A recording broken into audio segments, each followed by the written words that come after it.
네, 여러분 안녕하세요. 네, 조웅만입니다. 여러분 어떻게 잘들 지내십니까? 네, 이제 어느덧 우리가 새로 개강한 지가 이제 5주 차에 이렇게 접어들고 있습니다. 여러분들도 이제 어느 정도 많이 좀 익숙해지셨고, 네, 그리고 이제 여러분들의 생활도 많이 이제 규칙적으로 바뀌셨다라고 생각을 합니다. 우리가 이제 오늘 연역 논증의 이제 두 번째 시간으로 추론 규칙이라고 하는데요. 우리가 함축 규칙하고 그다음에 대치 규칙, 특히 이제 이 중에서도 우리가 연역 논증에 이 타당한 연역 논증하고 부당한 연역 논증의 종류들이 좀 있어요. 그런 것들을 우리가 좀 구체적으로 살펴볼 겁니다. 오늘부터는 여러분들께서 조금 집중하시고 긴장을 하셔야 되는 그러한 우리의 이제 수업 내용이 될 겁니다. 동시에 여러분들이 이 과정을 잘 마치시면은 상당히 논리학에 대해서 뭐라 그럴까요? 논리학에 이런 재미가 있네, 뭐 이런 묘미가 있네, 네, 이런 색다른 경험을 여러분들이 하실 수가 있습니다. 이 과정을 여러분들이 잘, 이 파도를 여러분들이 잘 부딪히지 마시고 잘 타세요. 이건 이제 서핑을 해야 됩니다, 여러분. 방법은요, 어떻게 해야 될까요, 여러분? 반복하면 됩니다. 네. 여러분, 공부라는 거는요, 우리가 읽고 공부하면요, 또 잊어먹어요. 네. 그래서 계속해서, 이 떠나간 것들하고 가장 비슷한 것들로, 채워 넣어야 하는, 이 아주 친한하고 부단한, 그러한 작업이죠. 이런 반복적인 작업들을 평생 끊임없이 해야 되는 많은 직업들이 있습니다. 여러분, 피아니스트들, 그 다음에 바이올리니스트들 하루에 몇 시간씩 연주를 하는지 들어보셨나요? 네, 93.1 한번 들어보세요, 여러분. 정말 세계적인 음악가들이지만 연습량을 따져보면요, 정말 처절합니다. 네, 그 정도 재능을 가지고 있어도 그런 정도거든요. 근데 저희는 뭐 그렇게까지는 아니어도 여러분들이 뭐 한두 번 하시고 이거 왜 안 되지? 난 안 되나? 라고 그러한 비극적인 통찰을 가지실 필요는 없습니다, 여러분. 오히려 내막을 잘 들여다보면은 그렇지가 않습니다. 그냥 계속 하면 됩니다, 여러분. 계속 하면요, 물에도 뜨고 기록도 단축되고 뭐 더 많이 목표한 곳에 도달할 수가 있습니다. 그냥 뭐 그렇게 한번 여러분들이 오늘 우리가 학습할 내용에 대해서는 그런 자세로 여러분들이 한번 접근해 보십시오. 그러면은 여러분들이 아마 그래도 제 가이드가 아주 썩 마음에 드시리라 저는 생각을 합니다. 자, 그러면 지난 시간에 우리가 연역 논증의 타당성과 건전성, 이 관계를 우리가 살펴봤습니다. 네, 타당성은 건전성을 위한 필요 조건이었습니다. 근데 이제 이 타당성이라고 하는 것은 연역 논증의 아규먼트 폼이라고 그래서 논증 형식을 보고 우리가 결정을 하지 않습니까? 그리고 연역 논증에서 중요한 거, 연역 논리에서 중요한 것은 바로 형식이지 내용이 아니라는 것도 우리가 학습을 했고요. 36쪽으로 여러분들이 가보시면요, 그 내용이 나오죠. 그래서 이제 타당한 형식들이 이렇게 나옵니다. 오늘 우리는 이러한 것들을 여러 개를 많이 공부할 거예요. 그래서 여러분들이 좀 몇 가지를 갖다가 꼭 숙지를 하셔야 됩니다. 네, 제가 이제 우리 수업 안내문에도 말씀드렸지만 첫 번째 단계가 바로 이러한 함축 규칙과 대치 규칙에 대한 몇 가지 중요한 것들이 있거든요. 그것을 여러분들이 꼭 머릿속에 넣어두시고 그것을 이해할 수 있도록 제가 도움을 좀 드리겠습니다. 자, 먼저 여기에서 얘 1번을 보면 이게 오늘 비가 오면 우리 집 앞마당 땅이 젖는다 그러죠. 네. 그래서 오늘 비가 왔다 따라서 우리 집 앞마당 땅이 젖었다 그러는데 1번은 이게 이제 그 첫 번째 전제를 우리가 조건 문장이라고 얘기를 하죠. 예, 조건 문장이라고 합니다. 그래서 특히 이제 앞 문장을 우리가 전건, 그 다음에 다음에 나오는 뒷 문장을 우리가 후건이라고 얘기를 해요. 네, 그래서 여기에서는 지금 전건을 두 번째 그 전제에서 긍정을 하죠. 그래서 전건을 긍정하는 논증, 그래서 전건 긍정 논증이라고 하고, 이걸 우리가 이제 라틴어로 모두스 포넌스라고 하는데 긍정하는 방식이라는 뜻이에요. 예. 그리고 이제 얘 3번이 하나 또 나오죠. 이것도 여러분이 보면은 오늘 비가 오면 우리 집 앞마당 땅이 젖는다. 그래서 전건, 후건. 뭐뭐 하면이라고 하면 제가 이제 여러분한테 나눠드린 자료에도 있지만 화살표 있죠, 여러분. 뭐뭐 만약 뭐뭐이면이라고 하면 화살표로 바꿔줍니다. 그래서 A이면 B. 그래서 여기서는 오늘 우리 집 앞마당 땅이 젖지 않았다. not B. 지금 이건 뭡니까? 후건을 부정했죠. 그리고 그러므로 not A 그렇다는 얘기예요. 이걸 우리가 후건 부정 논증 그래요. 우리가 이걸 갖다 전건 긍정식, 후건 부정식 이런 식으로도 얘기를 하고 조금 이따 우리가 다시 한번 볼 겁니다. 이런 건 어떨까요? 결국 연역적으로 타당한 논증에 해당한다라고 하는 것이 37쪽의 그 첫 번째, 두 번째 단락의 끝부분에 이렇게 나와 있죠. 여기에 대한 내용은 여러분들이 한번 읽어보시면은 그 설명은 자세하게 잘 나와 있는데, 여러분이 지금 저하고 같이 해보셔야 되는 부분이 뭐냐면, 여기 나와 있는 문장들을 우리가 한번 일단 기호화하는 작업을 좀 해야 합니다. 그래서 1번 같은 경우는 우리가 전건, 후건을 우리가 A, B 이런 식으로 기호로 바꿔주는 거예요. 저 대문자로 좀 쓰겠습니다. 물론 제가 나눠드린 자료에서는 소문자 PQR 이런 것들이 쓰이지만 상관은 없는데, 여러분하고 저하고 같이 문제를 풀거나 그럴 때는 영어 대문자를 주로 사용하도록 그렇게 하겠습니다. 그래서 A이면 B, 화살표죠. A, 화살표 B죠. A이면 B, 그 다음에 A, 그러므로 B. 이건 전건 긍정 논증, 전건 긍정식이라고 해서 연역적으로 타당한 논증입니다. 이 안에 어떤 내용이 들어가든 이 폼은 무조건 필연적으로 이렇게 타당한 논증이라는 걸 알 수가 있죠. 마찬가지로 지금 A이면 B, not B, 그러므로 not A라고 해가지고 후건을 부정하는 논증이죠. 후건 부정식. 이것도 연역적으로 타당한 논증에 해당이 됩니다. 두 가지를 우리가 이제 학습을 했네요. 네. 자, 그러고 나면 우리가 이제 뒤로 한번 넘어가 보면 이번에 세 번째 연역적으로 타당한 논증이 등장을 하는데, 얘 4번이죠.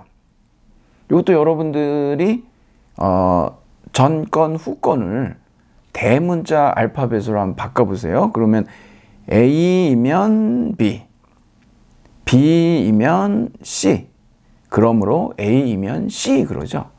이것은 우리가 아주 직관적으로 B라고 하는 것을 매개로 해서 A로부터 C가 필연적으로 따라 나온다라고 하는 것을 알 수가 있죠. 이것도 연역적으로 타당한 논증. 이걸 우리가 3단이죠. 조건 명제의 3단이죠. 그래서 조건 3단 논증 또는 연쇄 논증이라고 해요.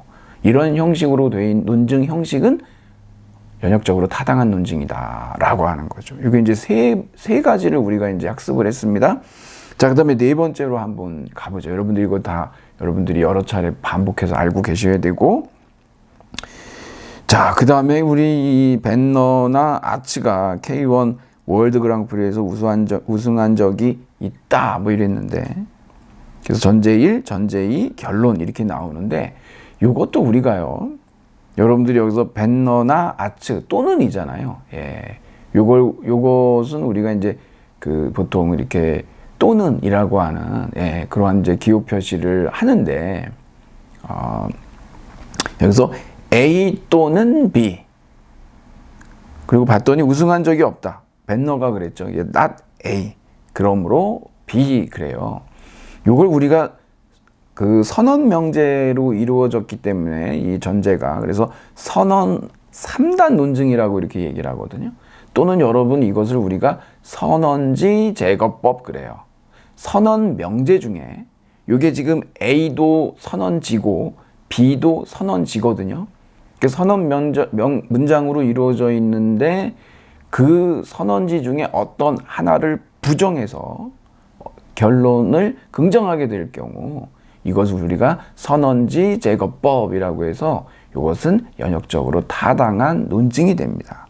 그래서 여러분이 39쪽으로 가보시면 선언 3단 논증이 이렇게 두 가지가 나올 수 있겠죠? 그래서 A 또는 B 했을 때 선언지 B를 부정할 수도 있고 아니면 선언지 A를 제거할 수도 있고, 그래서 뭐 A가 나오든 B가 나오든, 그래서 이걸 우리가 선언 3단 논증 또는 선언지 제거법이라고 얘기를 합니다. 그리고 이제 그 다음에 39쪽에 나와 있는 지금까지라고 얘기한 건 지난 시간에 우리가 살펴봤듯이 우리가 이제 연역 논증이 정언 논리, 영언 논리, 수러 논리 해가지고 정언 논리, 명제 논리, 수러 논리 해서 이렇게 세 가지 종류가 있었고 우리는 명제 간 논리적 관계, 명제 간 계산이라고 하는 이런 명제 논리를 지금 학습하고 있는 것입니다. 정언 3단 논증 내지는 정언 논리라고 하는 것은 그 명제 내에 있는 주어 개념과 수러 개념의 포함과 배제 관계라고 하는 그런 논리적 관계를 살펴봄으로써 우리가 살짝 한번 학습을 간단하게 했었는데요. 네, 그것은 명제 내 계산이라고 하고 명제 논리는 명제 간 계산이라고 얘기합니다. 뭐 요소 명제와 복합 명제의 그러한 논리적 관계를 통해서 우리가 이제 그 결론에 대한 타당 부당을 얘기하기 때문에 그래서 우리가 이제 이걸 명제 논리라고 했죠. 자, 그러면 여러분 이번에는 이제 타당한 연역 논증을 배웠으니까 부당한 논증은 뭐가 있을까라고 또 한번 살펴봐야겠죠. 우리 그러니까 타당한 논증 유형은 4가지를 학습했습니다. 뭐죠? 정권 긍정 논증, 후권 부정 논증, 조건 3단 논증, 마지막으로 선언 3단 논증, 이렇게 4가지의 타당한 논증 유형을 학습한 겁니다. 이거 여러분들이 반드시 알고 계셔야 되는 거죠, 여러분. 네, 꼭 알고 계셔야 됩니다. 그 다음에 우리가 이와 관련해서 부당한 논증 유형을 한번 살펴보도록 하죠. 자, 이번에는 일상에서 많이 사용하지만 연역적으로 부당한, 인밸리드한 논증들을 한번 살펴보겠다 했습니다. 오늘 비가 오면 우리 집 앞마당 땅이 젖는다. A이면 B다. 우리 집 앞마당 땅이 젖었다. B이다. 그러므로 not A다. 오늘 비가 왔다. 이건 뭘까요, 여러분? 후권 긍정 논증이라고 하죠. 이것은 여러분 오류입니다. 후권 긍정의 오류라고 합니다. 40쪽으로 한번 가보실까요? 왜 그러냐면 전제가 모두 참이라고 하더라도 결론이 필연적으로 참이 아니라 거짓일 수가 있는 거예요. 그 예는 우리가 이미 여러분 페이지 26쪽에서 살펴봤습니다. 세차를 했을 수도 있고요. 아니면 물을 주느라고 물이 거기에 이제 있었을 수도 있기 때문에 그래서 반드시 참이다 결론이라고 얘기할 수가 없다는 겁니다. 자, 다음에 얘 6번을 보면은요. 여기에서 이제 뭐 오늘 비가 오면 우리 집 앞마당 땅이 젖는다. 오늘 비가 오지 않았다. 따라서 우리 집 앞마당 땅이 젖지 않았다. 이걸 기호로 바꾸면 어떡할까요, 여러분? A이면 B이다. not A다. 그러므로 not B이다. 이건 뭡니까? 전권 부정이죠. 이게 이제 전권 부정의 오류라고 합니다. 이거. 여기는 이제 얘 5가 아니라 얘 6이겠죠. 거기 설명 나와 있는 것을 보면은 그러니까 우리가 앞에서 학습했던 그 타당한 논증 유형에서 전권 긍정식하고 후권 부정식이 있는데 전권을 긍정해야 되는데 전권을 부정하거나 후권을 부정해야 되는데 후권을 긍정하거나 이렇게 되면 이것이 오류다라고 하는 것을 여러분들이 알고 계셔야 됩니다. 지금 중요한 건 여러분 논증의 형식이지 내용은 아닙니다, 여러분. 예, 그걸 꼭 알아두시고요. 그리고 이제 여기에 보면은 그 선언 3단 논증도요. 오류가 있습니다. 40쪽의 그 밑에 쪽으로 여러분들이 한번 살펴보시면은요. 벤너나 아츠는 K1 월드 그랑프리에서 우승한 적이 있다라고 하는 이러한 선언 문장이, 선언 명제가 여기 이제 나와 있는데, 이것도 여러분 바꾸면 어떻게 될까요? A 또는 B, 그 다음에 전제인은 우승한 적이 있다지 않습니까? 그러니까 B, 그러므로 not A 그랬어요. 이것을 우리가 뭐라고 하느냐 그러면 그 선언지 긍정의 오류다라고 이렇게 얘기를 합니다. 아까 우리가 살펴봤듯이 선언 3단 논증은 선언지 중에 하나를 제거함으로써, 그래서 결론을 긍정할 때 그것이 타당한 논증이 된다고 얘기했죠. 근데 여기에서는 지금 선언지를 긍정했기 때문에 이것은 부당한 논증 유형이 되는 것입니다. 여러분들이 우선은 그렇게 알아두시고, 한 가지 우리가 꼭 기억해 두어야 할 게 있는데, 그것이 41쪽에 이제 예 8. 네, 지금 뭐 사실 뭐 워낙 그 많은 다르처레인들이 많기 때문에 이제 책에 연식이 좀 나오죠, 여러분. 뭐 노여 마시고, 뭐 책만큼 뭐 이렇게 나이가 드는 거죠, 다.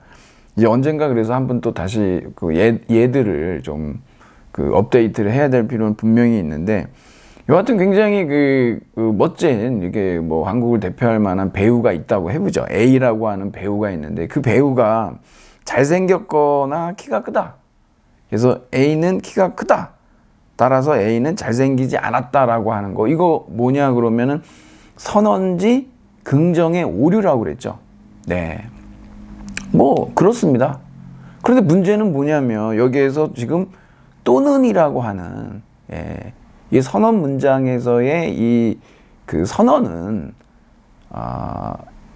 우리가 포괄적 선언이 있고 배타적 선언이라는 게 있습니다. 포괄적 선언이라고 하는 것은 둘 다일 수 있는 거예요. 잘생기기도 하고 키도 클 수 있지 않습니까? 이런 걸 포괄적 선언이라고 하고, 배타적 선언은 모순 관계예요. 하나가 참이면 하나가 거짓일 수밖에 없는 거예요. 바로 뒤로 가볼까요? 거기 보면은 이 배우가 전주에 있거나 서울에 있다, 아니면 부산에 있거나 서울에 있다, 이런 식으로 얘기를 하게 되면 이거는 여러분 동시에 있을 수는 없지 않습니까? 그렇기 때문에 이것은 이 선언지들이 배타적인 관계, 즉 모순 관계, 하나를 긍정하면 하나를 부정할 수밖에 없는, 둘 다일 수 없는 그러한 관계에 있음을 알 수 있고, 그래서 예9를 우리가 선언지를 긍정했기 때문에 이것은 부당한 논증 유형이다라고 얘기할 수 있을까요? 없습니다, 여러분. 이것은 왜 그러냐면 이것이 배타적 선언이기 때문에 그렇다는 거죠. 우리가 이제 보통 논리학에서는 포괄적 선언을 다루는데요, 훨씬 더 이제 일상에서 많이 쓰이기 때문에 그렇다라고 얘기하는 거죠. 그러니까 여러분은 앞으로 이런 그 선언 3단 논증이 나온다라고 했을 때에는 1차적으로는 선언지를 제거하느냐 아니면 선언지를 긍정하느냐를 놓고 이것이 타당하냐 부당하느냐를 여러분들이 따져봐야 되는 것이 순서는 맞습니다. 하지만 그 다음 단계로 여러분이 꼭 살펴보셔야 되는 게 뭐냐면, 이 선언이 배타적 선언인지 아니면 포괄적 선언인지를 꼭 따져보시고, 그래서 지금 우리가 예9처럼 이렇게 선언지를 긍정했다라고 해서 이것이 부당한 논증이다라고 얘기하는, 그러한 우를 범해서는 안 된다라고 얘기하는 것이죠. 자, 이렇게 해서 우리는 오늘 총 7가지의 어떤 타당한 논증 유형과 부당한 논증 유형을 학습했습니다. 우선은요. 근데 여기서 끝날 문제는 절대 아니거든요, 여러분. 우리가 더 공부해야 될 부분들이 있습니다. 그리고 그것이 없으면 우리 문제 해결이 안 됩니다.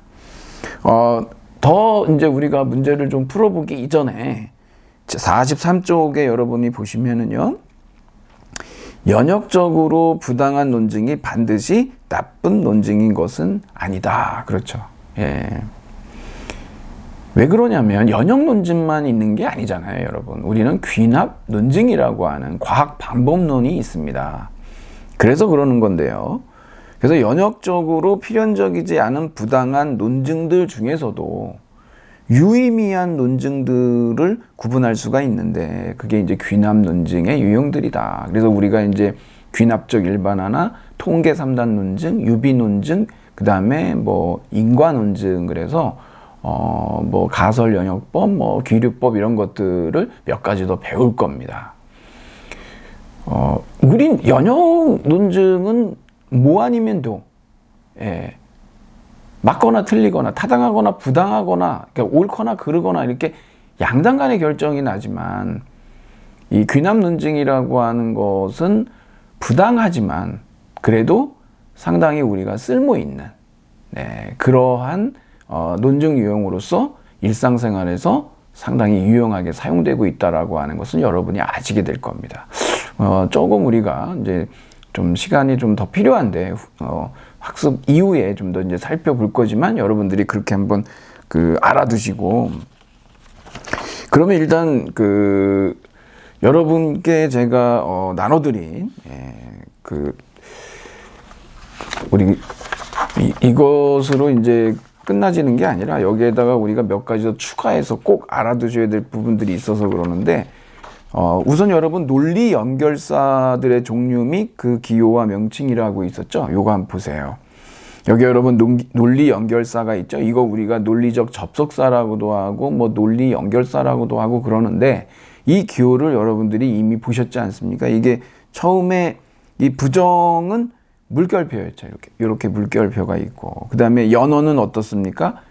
이렇게 삭각 모양으로 돼 있지 않습니까? 점도 찍는데 저희는 그렇게는 하지 않겠습니다만, 여러분들이 나중에 다른 어떤 시험을 준비하시거나 그럴 때는 이것도 같이 알아두셔야 될 필요는 있습니다만, 우리 학습에서는 이렇게 삭각 모양으로 돼 있는 걸 연언을 쓸 것이고, 선언은 이제 이렇게 쐐기 모양이죠. 웨지. 그리고 이제 이 단순 함축 또는 실질 함축이라고 하는데, 이 조건 문장에서 쓰이지 않습니까? 이 arrow라고 그래가지고 화살표죠. 그 다음에 이제 단순 동치가 있는데, 이거는 우리가 우리 책에서는 쓰이질 않는데, 하지만 여러분들이 나중에 따로 무엇인가 준비하시게 되거나 그럴 때는 이거보다 훨씬 더 많은 타당한 논증 유형들에 대해서 학습을 하셔야 됩니다. 보통 리트 같은 경우에도 이오타라고 하는 그러한 앞자만 따서 외우는 것들이 있거든요. 많은 것들을 여러분들이 알고 계시면 문제 해결에 도움이 돼서 그래요. 자, 그래서 이게 이제 복합명제의 명칭은 부정명제, 연언명제, 선언명제, 조건명제, 쌍조건명제 그러는데, 여러분 여기 연언명제에서는 우리가 A든 B든, A 그리고 B 그럴 때 이거 연언지라고 그래요. A든 B든 연언지. 여러분 PPT 보시면 나옵니다. 그 다음에 선언명제는 선언지죠. 조건명제는 뭡니까? 전건, 그 다음에 후건. 꼭 여러분 특수한 용어들이니까 이건 굉장히 전문 용어예요. 그러니까 꼭 알아두셔야 됩니다. 구체적으로는 어떻게 표현이 될까요? 그랬는데, 이것도 여러분들이 꼼꼼하게 봐두시면 나중에 우리 연습 문제 해결하는데 도움이 되는데, 부정은 뭐냐면 뭐뭇이 아니다 또는 뭐뭇은 거짓이다, 이게 있어요. 여러분 반드시 우리 연습 문제 나오거든요. 그때 여러분 기억하실까요? 기억해 두세요. 뭐뭇은 거짓이다, 사실이 아니다, 뭐 이거죠. 그리고 연언명제에는 그리고라고 하잖아요. 근데 또 하나 뭐 있습니까? 그러나 있습니다. 나옵니다, 여러분. 뭘로 바꿔야 될까요? 그러나를 그러면은 여러분들은 연언으로 바꾸셔야 돼요. 그럼에도 불구하고 이것도 있고요. 또는 뭐뭐이거나 이런 것들은 우리가 쉽게 알 수가 있죠. 그래서 만약 뭐뭐이면, 이것은 우리 화살표로 에로로 이렇게 작업을 한다는 거죠. 진리표가 있습니다, 여러분. 여기 지금 명제 변항들이라고 하는데 명제 변수라고도 해요. 제가 여러분한테 써놨지만, 그래서 여기에서 이제 P하고 Q라고 해놨는데 A, B 대문자로 써도 상관없고 PQ로 써도 상관없고 책마다 다 다릅니다. 제가 여러분께 소개해드렸던 3권의 책이 있잖아요. 그 책을 여러분들이 참고하셔도 책에서 명제 변항에 대한 개인적인 선호에 따라서 다양하게 쓰시거든요. 근데 저는 여러분하고 문제 풀 때 뭘로 한다고 그랬습니까? 알파벳 대문자로 쓸 겁니다. 그러니까 여러분들도 그렇게 통일해 놓으시면 저하고 명제 변항이 다르면 이렇게 대입하면 또 한 번 거쳐야 되니까 쉽게 하기 위해서 그렇습니다. 그래서 이제 TTFF, TFTF에서 이제 이러한 진리값이 있죠. 부정명제는 당연히 이렇게 바뀌겠죠. 연원명제는 어떻습니까, 여러분? P 그리고 Q라고 하는 것은 어느 때만 참이냐? 두 연원지가 참일 때, 그럴 때만 참이고, 선언명제는요, 두 선언지가 거짓일 때만 거짓이에요.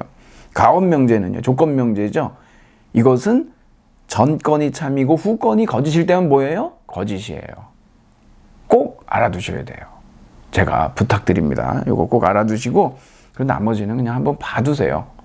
우리한테 직접적으로 사용이 안 되니까 제가 좀 전략적으로 여러분한테 지금 이제 수업 진행을 하고 있어서 그러는데, 여러분이 필요한 경우에는 다 하셔야 되는데, 저희의 어떤 이 학습 범위에서는 이것만 알고 계시면 문제 해결하는데 전혀 어려움이 없기 때문에 그렇습니다. 여기에다가 여러분이 더 많은 것들을 필요에 따라 빌딩해 나가시면 되는 겁니다. 자, 함축 규칙으로 가볼까요? 이 타당한 추론 형식인데, 여러분 제가 이제 1번 보시면 연원지 단순화라고 있습니다. 이거 많이 쓰입니다, 여러분. 그리고 제가 여러분한테 문제 풀면서 말씀을 드릴 텐데 기억해 두세요. 이렇게 연원지가 있죠. 어떤 것이든 연원지 중에 하나로 이렇게 단순화해도 전제가 참이면 결론이 반드시 참일까요? 반드시 참입니다. 어떻게 해요? 진리표로 한번 보세요. P 그리고 Q가 참이려면 P하고 Q라고 하는 이러한 연원지가 어때야 될까요? 둘 다 참이어야죠. 그러니까 결론이 P가 나오든 Q가 나오든 반드시 참이죠. 쉽죠? 예, 그렇게 여러분 참고하시면 되고, 그 다음에 연원지 결합법도 마찬가지 아니겠습니까? 많이 쓰이진 않습니다. 이거는 연원지 단순화가 정말 많이 쓰여요. 연원지 결합법도 전제가 참이면 결론이 반드시 참이겠죠. 설명 안 드려도 아시겠죠, 여러분? 딱 이렇게 딱 보면 딱 나오죠? 직관적으로 우리 저기 그 진리표 한번 참고해 보시고. 자, 3번 선언지 제거법 했습니다. 선언지 첨가법이 있어요, 여러분. 전제가 참이면 결론이 반드시 참일까요? 진리표 여러분 참고하시면 바로 나오죠? 여러분하고 우리하고는 페이지 31쪽에 문제 3번에 5번에서, 오지선다 5번에서 이미 제가 여러분께 말씀을 드렸습니다. 네, 선언지 첨가법 타당한 추론 형식입니다. 5번 연쇄 논증, 조건 3단 논증, 정건 긍정식, 정건 긍정 논증, 후건 부정식, 후건 부정 논증. 그리고 여기 구성적 딜레마라고 나오는데, 이건 제가 여러분께 조금 이따 다시 한번 따로 설명을 드려야 됩니다. 왜냐하면 이건 우리 많이 나오고, 그리고 이거는 좀 시간이 필요하기 때문입니다.